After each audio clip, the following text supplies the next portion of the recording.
Sikhule kuthiwa impilo imnandi ngokuba nezitha. Sakubona lokho sakwamukela. Isitha-ke sibaluleke ngento eyodwa ngoba awuvumi ukuhluleka phambi kwaso. Kunalesi sitayela esenifike naso zitha zethu. Leso ukuthi umuntu afika kuzonde bese kumemela abantu ukuthi bezokuzondisa wena.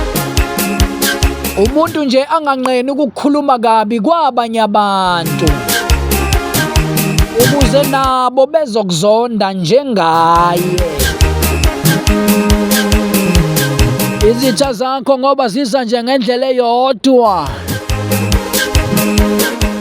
Dadazela isazobaleka ngendlela ezihlukene kasikhombisa. Kuyisonto ekseni sanibonani.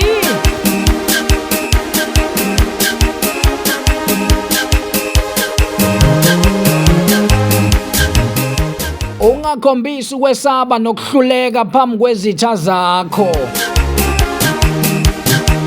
Isitha ke umuntu ongafuni ukukubona uya phambili. Umuntu nje okakuzonde akuzondela imizamo yakho.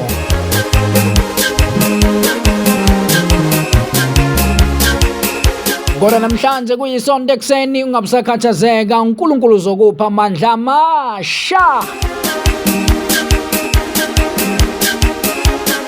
Uyabona nje namhlanje ekseni mawuvuka uyodumisa uNkulunkulu, ngicela uvuke naleya energy leya ya.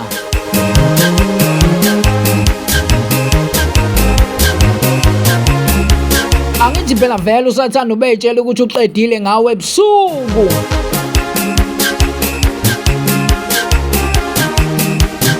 Kuthi lapho sebekhulumile ngawe afike uNkulunkulu afike avale. Uyabona mawukuthi uyilolu hlobo olukhala kalula.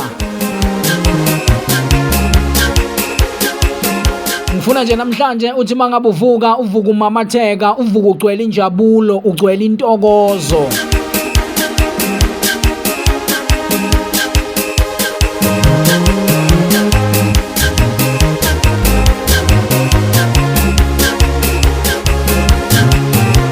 Igama lami ngukhetha ukuthula ngwakaphansi. uNkulunkulu anifihle, uNkulunkulu anigcine. Laba banizondayo ningavumi ukuhluleka phambi kwabo. uNkulunkulu anipha amandla amasha.